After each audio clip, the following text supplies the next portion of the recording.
Isidoro Arias was a seasoned Spanish sailor and pilot, a 49-year-old man from Andalusia with a lifelong dream to sail solo around the world.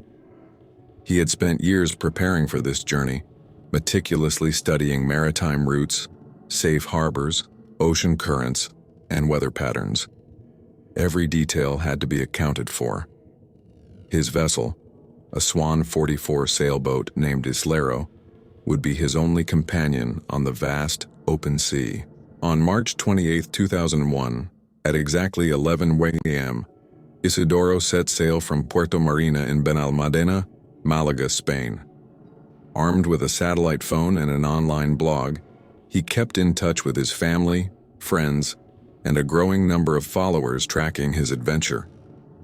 For nearly 2 years, everything went as planned, until the final stretch of his journey, when things took a dark and unsettling turn. A series of disturbing messages. On March 22, 2003, just days before his scheduled return, Isidoro sent out 2 troubling messages, one via phone and another through the internet. He reported that he had spent the entire night repairing Islero's engine, battling strong winds under an overcast sky. His biggest concern was that if he failed to fix it, he would lose power, meaning no electricity, no phone, and no way to contact the outside world. But that wasn't the only thing on his mind. He mentioned something strange, something that deeply unsettled him. For hours, a whale and its calf had been following his boat. He didn't find it amusing. In fact, he sounded uneasy, even afraid. This was odd. Whales are peaceful creatures, and Isidoro was an experienced mariner, having crossed the Atlantic 10 times without incident. He had surely seen countless whales before, so why was this different? What made him feel so uneasy that he brought it up twice? The last reported coordinates of Islero were 20°4 south, 0°8 west, about 300 miles from the remote island of St. Helena. That was the last time anyone heard from him. The final contact. On March 25th, Isidoro's son, Mario Arias, tried calling his father. He had received a short, cryptic email that, though brief, seemed to carry an unspoken message of distress. When Mario finally got through, his father spoke in fragmented, erratic sentences. He insisted that something, or some things, had been climbing aboard his boat for the past several nights. He described them as creatures that wouldn't leave him alone. His words didn't make sense.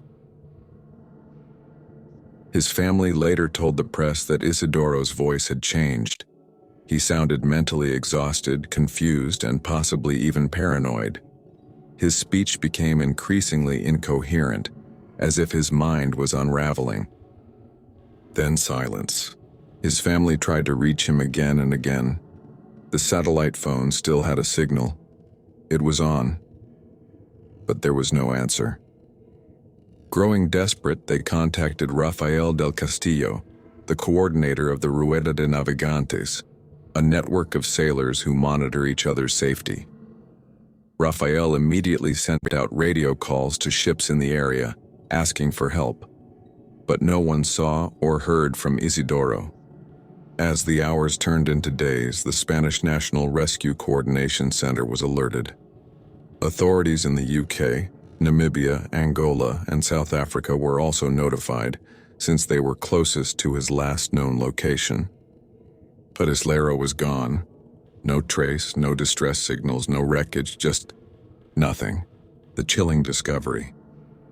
For 38 days, there was no sign of Islero or its captain. It was as if they had vanished into thin air. Then, on May 2, 2003, a French fishing vessel named Fresco spotted a lone sailboat drifting near the Gulf of Guinea. It was Islero. The boat was still afloat, but Isidoro was nowhere to be found. The French crew towed the abandoned vessel to the port of Abidjan, Ivory Coast. The Spanish consul quickly arrived to inspect it. What they found only deepened the mystery. The small inflatable dinghy that Islero carried, essential for emergencies, was missing. However, the motor for the dinghy was still on board. This made no sense. If Isidoro had used it to escape, why leave behind the engine? Had he abandoned ship voluntarily? Was he taken by something or someone? Whatever happened out there, one thing was certain.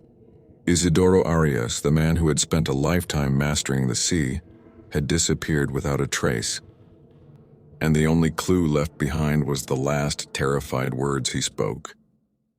When investigators boarded Islero, they found no signs of struggle, no blood, no damage, no overturned furniture. Everything was exactly as it should be. Isidoro's equipment, supplies, and personal belongings were all intact. His passport, identification, and logbook were neatly stored inside the cabin, as if he had planned to return, but he never did. The strangest part of his final days was his account of something, small humanoid figures that had repeatedly climbed aboard his boat. Was he suffering from fever-induced hallucinations? Had he fallen ill, possibly contracting malaria in its advanced stages? Some speculated that food poisoning, perhaps botulism, could have driven him into a delirious state. However, none of these theories held up. Medical experts confirmed that botulism does not cause hallucinations. It kills quickly if left untreated. And when Islero was recovered, the food stores were in perfect condition. The ship's kitchen was spotless. There was no sign of contaminated provisions. Isidoro had been in complete control of the vessel before he vanished. So why did he abandon it? No one leaves their ship without a reason. Fernando Garcia Echegoyen, a maritime expert, once stated, "No sailor willingly leaves the safety of their ship for a small auxiliary boat, unless something forces them to." And yet that's exactly what Isidoro did. The final entry in his logbook was chilling. "Something is climbing up the hull." That was the last thing he wrote before he left Islero and climbed into the Zodiac dinghy, likely hoping the strange intruders would leave. But without an engine, the dinghy was at the mercy of the currents. Did the waves carry him too far from his sailboat? Did he drift aimlessly, watching helplessly as Islero faded into the distance? If he had planned to return, why didn't he make it back? The unknown intruders. Who or what was boarding Islero? Isidoro described them as small humanoid beings, standing between 3 to 5 feet tall. They weren't like any known creatures. There are no legends, no myths, no seafaring tales that match his description. The closest comparison would be the classic image of a mermaid, part human, part fish. But these beings didn't have tails. What were they? What did they want? 2 decades later, the mystery of Isidoro Arias remains unsolved. No remains were ever found. No distress signals. No further clues. Just a lonely boat drifting in the vast ocean, its captain swallowed by the unknown. The sea knows what happened that night, but it isn't telling. If you enjoyed this mystery and want more chilling tales from the depths of the unknown, make sure to like, subscribe, and turn on notifications so you never miss a story. What do you think happened to Isidoro Arias? Let me know in the comments below. For more terrifying and unexplained stories, keep watching Spooky Spectre Stories, where the shadows hold secrets waiting to be uncovered. See you in the next one, if you dare.